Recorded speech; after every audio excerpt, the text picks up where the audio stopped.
Hello मित्रांनो, simple present टेन्समध्ये आपण have आणि हॅज ही मुख्य क्रियापदे असताना प्रश्नार्थक किंवा नकारार्थक वाक्य बनवण्यासाठी डू आणि डजचा वापर कसा करावा ते आपण बघणार. यासाठी रचना आहे. सगळ्यात आधी येणार कर्ता, सब्जेक्ट. कर्त्यानुसार येणार डू नॉट किंवा डज नॉट. त्याच्यानंतर येणार हॅव आणि येणार कर्म. जसं I don't have a pen, माझ्याकडे पेन नाही. माझ्याकडे आहेसाठी आपण वापरतो आय हॅव. माझ्याकडे नाहीसाठी आपण वापरणार आय डोंट हॅव. त्याचप्रकारे आमच्याकडे पेन नाही असं म्हणण्यासाठी आपण वापरणार we don't have a pen. तुझ्याकडे पेन नाही, you don't have a pen. त्यांच्याकडे पेन नाही, दे डोंट हॅव पेन. त्याच्याकडे पेन नाही, ही डज नॉट हॅव किंवा he doesn't have a pen. तिच्याकडे पेन नाही, she doesn't have a pen. तिच्याकडे पेन नाही. त्याच्याकडे पेन नाही, इट डझंट हॅव पेन.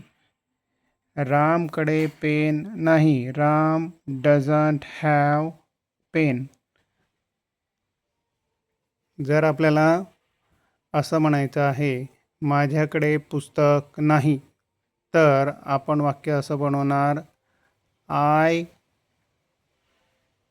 आणि आय सोबत लागेल डोंट. माझ्याकडे आहे साठी आपण वापरतो हॅव.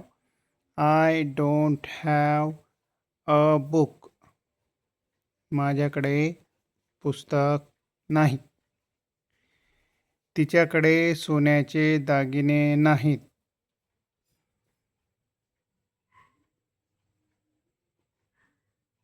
शी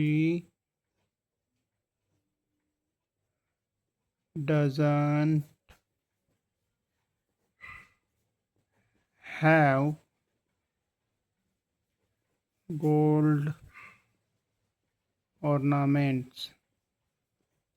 तिच्याकडे सोन्याचे दागिने नाहीत. आता या ठिकाणी एक वचनी कर्ता जरी असेल तर त्याच्यासाठी आपल्याला हॅव वापरायचं आहे. त्याच्याकडे कार नाही. त्याच्याकडे म्हणजे ही. डू डजपैकी आपण वापरणार डज. ही डज नॉटचा शॉर्टकट आपण केला ही डझंट हॅव